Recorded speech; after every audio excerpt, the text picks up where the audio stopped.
Hold on to your Bluetooth headsets, folks, because we're diving headfirst into a topic that's been buzzing around for years: wireless radiation. More specifically, the Harris-Biden administration's baffling inaction on updating safety guidelines for this invisible threat. And trust me, when it comes to our kids' health, this is not a drill. Now, I'm no scientist, shocking I know, but the science seems pretty clear. Prolonged exposure to radiofrequency radiation from cell phones, Wi-Fi, and the like might not be as harmless as we've been led to believe. And guess who's most vulnerable? Yup, our little ones, with their developing brains and bodies still figuring out the whole life thing. Think about it.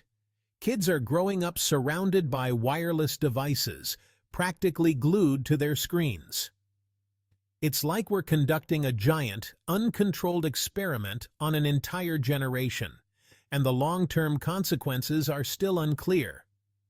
Is anyone else getting a serious case of the heebie-jeebies?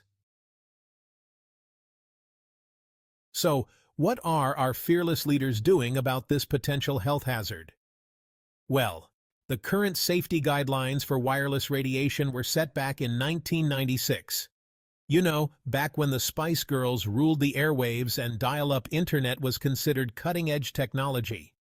The problem is, those guidelines are about as relevant today as a Tamagotchi.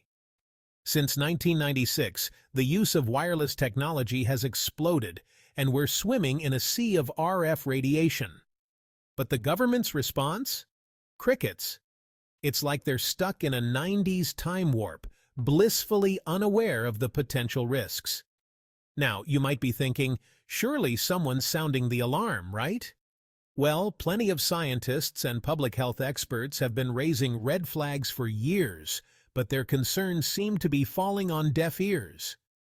It's enough to make you wonder, who's really calling the shots here?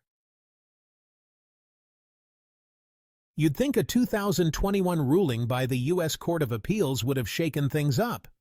The court basically told the FCC to get off their collective behinds and reevaluate those ancient safety guidelines.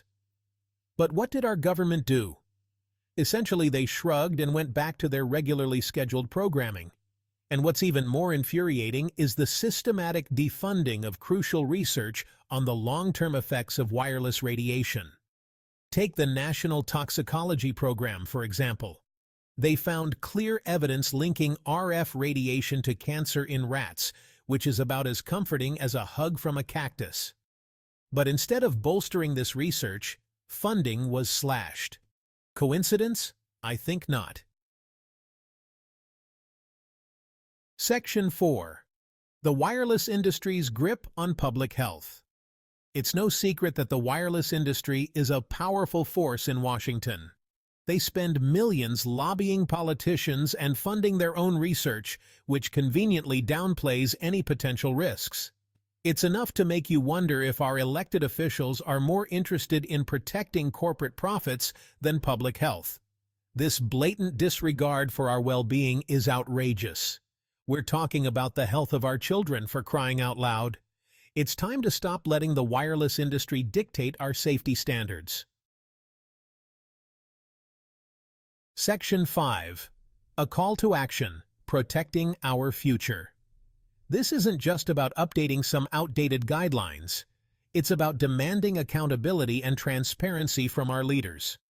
We need to send a clear message that we won't stand idly by while our health and the health of future generations is put at risk. So what can we do? First, educate yourselves. Don't just take my word for it, although I'm a very trustworthy guy, really. Read up on the science, listen to the experts, and don't be afraid to ask tough questions. Second, make your voices heard. Contact your elected officials, sign petitions, and support organizations fighting for stricter safety standards. Let's remind those in power that they work for us, not the wireless industry. The future of our children's health depends on it.